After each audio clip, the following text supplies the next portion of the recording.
So we're getting some fresh data in on how Vice President Kamala Harris, her entrance as the expected Democratic nominee for president, is changing potentially the turnout math this election. CNN's Harry Anton has much more on this. 2020, Harry, saw record turnout. Yes. What are you looking at in terms of what this election could look like? Yeah, so, if we were to go back, and I want to sort of create a timeline here to give you an understanding of just how much the entrance of Kamala Harris into this race, as well as the post-RNC bump for Donald Trump, has changed the potential turnout math. We were looking at a potentially much lower turnout this go around in 2024 than 2020. So this is almost certain to vote in the election. You look post-debate 2024, look at that. It was just 55% of registered voters. That was actually the same as it was pre-debate, 55%. It was significantly lower than it was in 2020 during the summer when it was 60%. But look at where we are now. We are now at 62% after the RNC, after Kamala Harris gets into this race. And that is actually a higher number than what we saw during the summer of 2020 when it was 60%. So at this particular point, as we look at the math right now, if we are trusting what voters are saying, it's actually possible we'll see higher turnout than what we saw in 2020, which is what you pointed out was record turnout. So quite the shift here. It's not just enthusiasm. It's actually people saying that they're going to go out and almost certainly vote.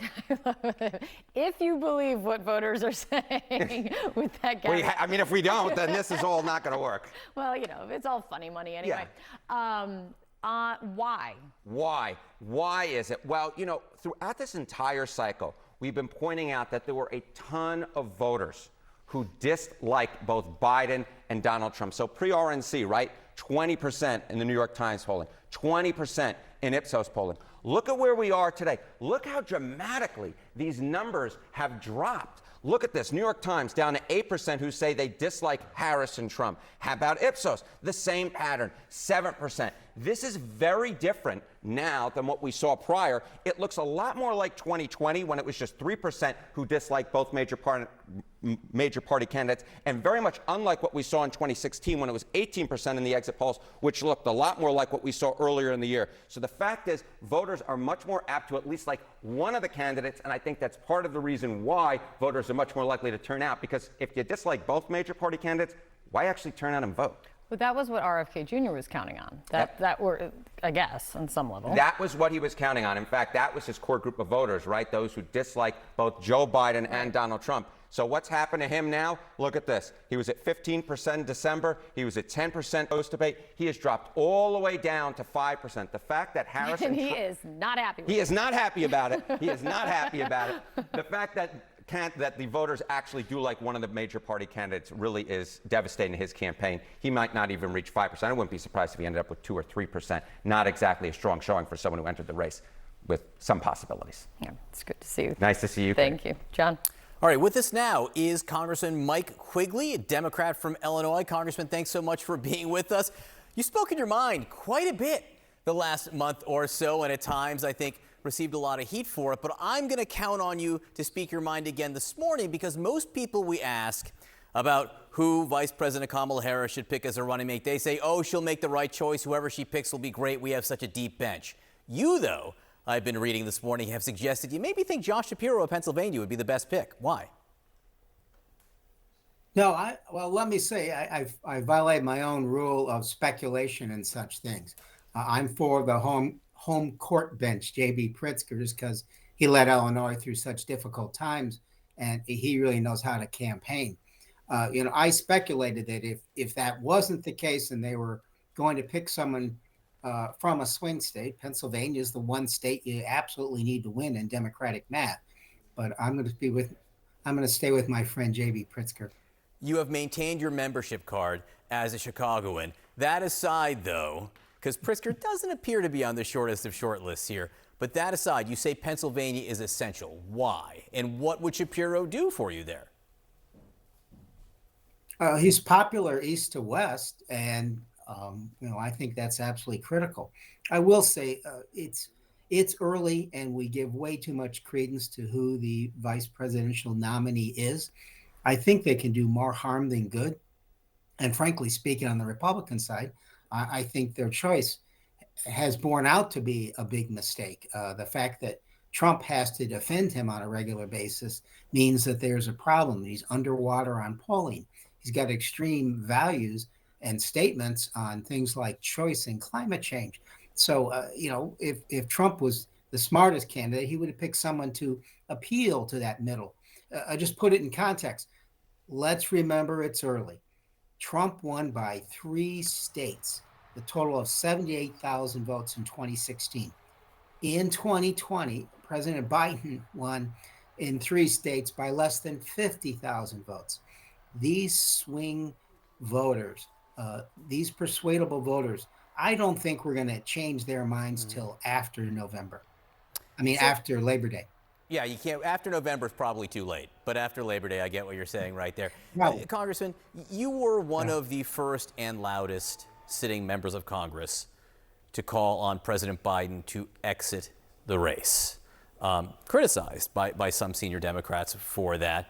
Now that it's happened, how do you feel? How surprised are you by how things have unfolded? And I do sense, I don't know, trepidation or a sort of a sense of being measured and cautious now from you. No, I'll say this, relieved beyond comprehension. Was a very difficult decision politically from even an emotional point of view, because I respect President Biden so much. And as always, he put the country first and made the right decision. And the fact is, I was being told that this would create chaos and would have absurd notions of a 1968 convention in Chicago, an open convention. That hasn't happened. The vice president had several tasks, which I think she carried out: unite the party, ignite the base, reverse the polling. $200 million in the first week, 58,000 new volunteers in the first 24 hours. And you're seeing the polling trends go in the opposite direction. So mission accomplished. I'm relieved. Now the work begins. So obviously foreign policy will be an issue in this campaign. And former President Trump, in an interview with Fox, was attacking the vice president with comments that I think there were people, they found them offensive. Listen to what he said. They look at her and they say, we can't believe we got so lucky. They're going to walk all over her. And I don't want to say as to why, but a lot of people understand it.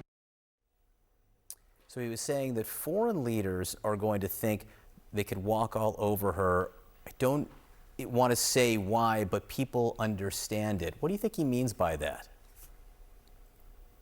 Yeah, the dog whistles and code words and phrases are out in full force. It took from what's been reported, a lecture in the Republican caucus to tell people to stop talking about race and gender so much to their members. But you can't hold back Trump on such things. The fact of the matter is, foreign leaders are looking at this race, and they're seeing that our voters have a clear choice, and the fate of democracy, it's not hyperbole, in our country and for the rest of the world, many of them feel is hanging on this race. Where's NATO going? Keyed on what we do in Ukraine and Eastern Europe. So this is the race of our lifetime on national and foreign policy. I think Trump is right. Foreign leaders are looking at this, but I think they're looking at the opposite direction. They see a strong leader, the vice president, who's reaffirmed her support for NATO and Ukraine and Israel, with all the concerns that go with that. And they see him as sort of extremist and not going to be concerned with anybody outside our own country. Congressman Mike Quigley, thanks so much for being with us this morning. Always appreciate talking to you.